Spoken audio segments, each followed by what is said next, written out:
देखिए, एक चीज़ है जिसे हमारी मार्केट में कहते हैं hidden value stocks. Hidden value stocks जिससे आप हिडन जेम्स भी कह सकते हैं कि हिडन जेम्स जो भी होते हैं। तो देखिए, इस चीज़ को अंडरस्टैंड करें कि अगर आप मार्केट में न्यू हैं या बिगनर हैं या आप मार्केट में अभी अंडरस्टैंड इतनी नहीं है आपकी, इतना एक्सपीरियंस नहीं है, इतना कुछ नहीं है और आपके हाथ में कोई चीज़ लगती है, तो सबसे पहले इस चीज़ की अंडरस्टैंडिंग को क्लियर कीजिएगा कि वो आपके हाथ में लगी है या आपके हाथ में लगाई गई है। ठीक है ना, इस चीज़ को अंडरस्टैंड कीजिएगा। ऐसे लोग जो मार्केट में बैठे हुए हैं और हिडन जेम्स को ढूंढ रहे हैं, यानी कि जिनका काम ही यही होता चाहिए, जैसे मेरा काम है, मैं अपनी बात करूं, मैं भी हिडन जेम्स ढूंढता रहता हूं कि भाई कोई जो हिडन वैल्यू स्टॉक्स कहलाते हैं। ठीक है ना, हिडन वैल्यू स्टॉक्स जिसके अंदर आपको करंट नजर आता है, आपको पहले से पता लगने की आप कोशिश करते हैं, आप कुछ इन्फॉर्मेशन भी जानने की कोशिश करते हैं, कुछ इनसाइडर से बातचीत करते हैं, कुछ लोगों से आप मिलते हैं, जो भी अपना जो भी इसका तरीक़ेकार है हिडन वैल्यूज तक पहुँचने का, आप उसको करते हैं। आप ये सब कुछ नहीं कर रहे, लेकिन आपके हाथ में एक शेयर लग जाता है, आपको आपके हाथ में जो है कोई भी शेयर एक्सपायर्ड आपके हाथ में लग जाता है। तो देखिए, बहुत ही इसको जो है ना बारीकी से समझिएगा कि वो शेयर आपके हाथ में लगाया तो नहीं गया। ठीक है ना, वो शेयर आपके हाथ में लगा है या आपके हाथ में लगा के कोई अपना खेल खेलेगा और आपके हाथ में डम कर देगा। कितने सारे शेयर्स हैं आपके पास जो है ना, वो एफिनियल करके एक होता था, एक टीपीएलपी करके होता था, एक वो जीजीएल करके वो 40-42 पे होता था।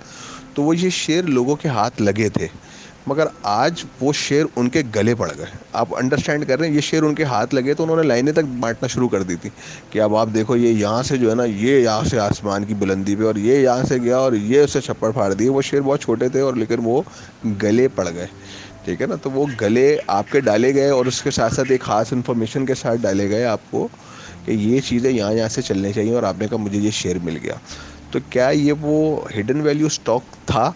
वो नहीं था। आपका किसी बैंकर से कांटेक्ट नहीं है, आपका म्यूचुअल फंड से कांटेक्ट नहीं है, आपका ब्रोकर से कांटेक्ट नहीं है, आपका मेंबर से कांटेक्ट नहीं है, आप मार्केट में नहीं बैठते हैं, आप ये सब नहीं करते हैं, लेकिन उसके बावजूद आपके पास एक हिडन वैल्यू स्टॉक्स है। और जो ये मार्केट में बैठे हैं, जिनके ब्रोकर से कॉन्टैक्ट हैं, जिनके सिस्टम्स के साथ कॉन्टैक्ट है, इनसाइडर है सिस्टम को, वो जानते हैं कि उसको हिडन वैल्यू को समझने के लिए किन किन चीज़ों को, किन किन पैरामीटर्स के ऊपर वो होना चाहिए, ये वो सारा काम कर रहा है, लेकिन उसके हाथ नहीं लगा, लेकिन आपके हाथ लग गया। जो आप इस वक्त मेरे ख्याल से लाहौर के किसी अंदर गली में बैठे हुए और वहाँ पर आपके हाथ में लग गया, लेकिन जो मार्केट के अंदर बैठा हुआ था बंदा, उसके हाथ नहीं लगा।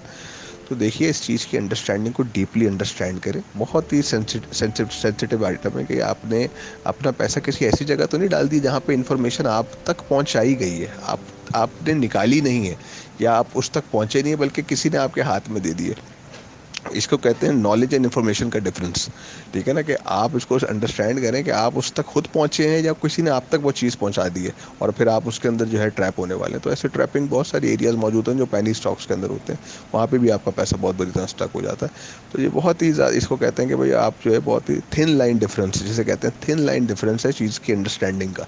पैनी स्टॉक को जब आप बिल्कुल आप बारीक बीनी से निकाल रहे होते हो, जैसे वैल्यू हंटिंग स्टॉक आप कह सकते हो कि भाई इसके अंदर वैल्यू है, इस ये एक हिडन जेम है, तो इसके अंदर आपको इस चीज़ को अंडरस्टैंडिंग आपकी बहुत क्लियर होनी चाहिए जब आप पैनी स्टॉक चुन रहे हो। एक और मिसाल से मैं आपको समझाता हूँ। देखिए, आप किया स्पोर्टेज की मिसाल ले लें, अभी आबिद भाई ने ये भेजा इसकी प्राइसिंग। देखिए, जो ब्लू चिप स्टॉक्स है ना, वो किया स्पोर्टेज है, लग्जरी है, कंफर्ट है, सिक्योरिटी है, एयर बैग्स हैं, स्पोर्ट्स इंजन लगा हुआ है। ठीक है, सब कुछ आपको स्पोर्टेज के अंदर मिलेगा, आप बड़ी ज़बरदस्त ड्राइव है इसकी। ठीक है, और इसके अंदर रिस्क भी कम है, क्योंकि अगर बात है कोई एक्सीडेंट वगैरह हो तो उसके अंदर आपके मामला वगैरह बचने के चीज़ें वगैरह जो है वो काफ़ी ज़्यादा उसके अंदर मौजूद है। जो पैनी स्टॉक्स है ना, वो है स्पोर्ट्स बाइक। ठीक है ना, स्पोर्ट्स बाइक जो है वो बड़ी अच्छी रहती है राइड करने में। आप स्पोर्ट्स बाइक की राइड वगैरह लें, वो भाई मिनट में इधर से होता है, लेकिन उसके अंदर अगर आपका एक्सीडेंट होता है ना, तो फिर उसमें बचने के चांसेस बड़े मुश्किल हो जाते हैं। ठीक है, अगर आपका कोई गंभीर एक्सीडेंट हो जाए, ठीक है, और इसके अंदर जो है आप रेसे जीत भी सकते हो। एक तरफ आप उसको स्पोर्ट्स बाइक को भगाओ, गाड़ी को भगाओ, बाइक से जल्दी निकल जाए आगे। ठीक है, तो ये वो इस वाले को इस तरीके से भी आप समझ सकते हैं कि आपको जो है एक हाई रिस्क एरिया में घुसना है, जिसके हमने भी ऊपर बात की कि भाई सिक्योरिटी ऑफ इन्वेस्टमेंट, और दूसरी की जगह आपके पास सिक्योरिटी बहुत ज़्यादा मौजूद है। ठीक है, हाँ, लेकिन आपकी जो है वो रिटर्न जो है वो थोड़ा कम हो जाएगा।